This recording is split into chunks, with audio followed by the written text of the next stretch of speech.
اللہ کے نبی سے پوچھا گیا یا رسول اللہ مسلمان آپ کا امتی کنجوس ہو سکتا ہے؟ کہاں ہو سکتا ہے؟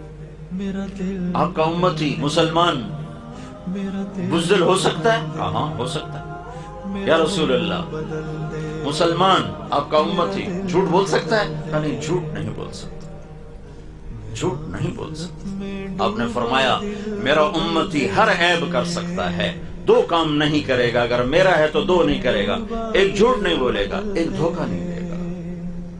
اگر وہ جھوٹ اور دھوکے والا ہے تو میری امت سے خارج ہو گیا ہے۔ نماز چھوڑنے سے نہیں کہا میری امت سے خارج ہو گیا، روزہ چھوڑنے پر نہیں کہا میری امت سے خارج ہو گیا، زکوٰۃ چھوڑنے پر نہیں فرمایا میری امت سے خارج ہو گیا، شراب پینے پر نہیں فرمایا میری امت سے خارج ہو گیا، زنا کرنے پر نہیں فرمایا میری امت سے خارج ہو گیا، حج چھوڑنے پر نہیں فرمایا میری امت سے خارج ہو گیا، جھوٹ اور دھوکے پر فرمایا میری امت سے خارج ہو گیا۔ من غش فلیس منا، جس نے کسی کو دھوکہ دیا میری امت میں سے نہیں۔ جھوٹ بولنے والا، دھوکہ دینے والا، وہ میری امت سے نکل گیا ہے۔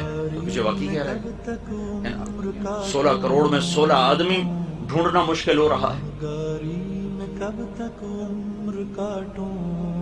اس معاشرے میں ظلم چلتا ہے، اس معاشرے میں جھوٹ چلتا ہے، اس معاشرے میں خیانت چلتی ہے، دھوکہ، فراڈ، فریب چلتا ہے، اس معاشرے کے لیے ذلیل ہونا طے کر دیا جاتا ہے۔ جب قوموں میں ظلم آ جاتا ہے، خیانت آ جاتی ہے، جھوٹ آ جاتا ہے، ریڑھی والے کو کون جھوٹ بلوا رہا ہے؟ کس کی سازش سے یہ جھوٹ بول رہا ہے؟ کس کی سازش سے نوجوان ماں باپ کی نافرمانی کر رہا ہے؟ کس نے سازش کی ہے کہ ماں کی ذرا سی ڈانٹ پر بیٹا اچھل کے وہ جاتا ہے؟ کس نے یہ سازش کی ہے باپ کی تھوڑی سی آنکھیں دکھانے پر بیٹا گریبان پکڑنے کو آ جاتا ہے؟ میں نے اپنے کانوں سے سنا ایک بچی ماں کو کہہ رہی تھی بھوک نہیں، بھوک نہیں، اور اس کی ماں کے بڑے بڑے آنسو ایسے گر رہے تھے۔ یہ کس کی سازش ہے؟ سچائی نکل گئی، جھوٹ نے ڈیرے ڈال لیے، انصاف نکل گیا، ظلم کی گھٹائیں چھا گئیں، دیانت رخصت ہو گئی، بددیانتی تجارت بن گئی، فراڈ تجارت بن گئی، دھوکہ تجارت کے نام پر دھوکہ۔ یہ کس کی سازش سے ہوا ہے؟ میرے اپنے کردار کی خوشی سے ہوا ہے، میرے اپنے پاؤں پہ کلہاڑی مارنے سے ہوا ہے۔ پھر اور بہت سے اسباب ساتھ جمع ہو جاتے ہیں، لیکن کسی قوم کی ہلاکت کے 3 بڑے سبب ہیں، ایک ظلم، جھوٹ، خیانت۔ ان پر جنید بغدادی بٹھا دو صدر پاکستان، اور شیخ عبد القادر جیلانی بٹھا دو وزیر اعظم، نہیں نکال سکتے زوال سے۔ زوال سے اسی وقت نکلیں گے جب توبہ کریں گے۔ تو سب سے پہلے شہید جو ہوئے مسلم بن اوسج، حضرت حسین کے لشکر میں جو سب سے پہلے شہید ہوئے مسلم بن اوسج، کرتے کرتے کرتے ظہر کی نماز کا وقت داخل ہو گیا۔ وقت داخل ہو، آپ نے سورج کو دیکھا تو آپ نے فرمایا ان سے کہو تھوڑی دیر جنگ بند کرو، مجھے نماز پڑھنے دو۔ تو شمر نے کہا نہیں پڑھنے دیں گے، اس میں قتل، تمہاری نماز ہوتی ہی نہیں۔ تو حبیب بن مظاہر نے کہا لعنت ہو تم پر، نماز رسول کی نہیں ہوتی اور تمہاری ہوتی ہے۔ تو جب انہوں نے نماز کے لیے تلوار نہیں روکی تو آپ نے یہ نہیں فرمایا ٹھیک ہے چلو، نہیں، پیغام جا رہا ہے، ٹیلی کاسٹ ہو رہا ہے، جیسے یہ ٹیلی کاسٹ ہو، پیغام جا رہا ہے، آنے والی نسلوں کے لیے پیغام جا رہا ہے، نماز نہیں چھوڑنی۔ زیر خنجر میں یہ پیغام سنایا ہم نے، یہ پیغام دینا فاسٹ والوں کو جو کلاس کے پیچھے نماز چھوڑ دیتے ہیں، جو کیفیٹیریا پہ بیٹھے بیٹھے نماز چھوڑ دیتے ہیں، سوتے سوتے نماز چھوڑ رہے ہیں۔ پیغام دینا ہے کیا؟ کہ آدھے نماز پڑھو آدھے جنگ کرو۔ پیچھے رہ کے آ گئے تھے، 10-15 تو شہید ہو چکے تھے، تو جو باقی بچ گئے تھے ان میں سے آدھوں کو نماز پہ کھڑا کر دیا۔ نہ پڑھتے، میں نے پہلے نہیں سنایا اللہ کے نبی نے کہا میں آ چکا ہوں تمہیں لینے کے لیے،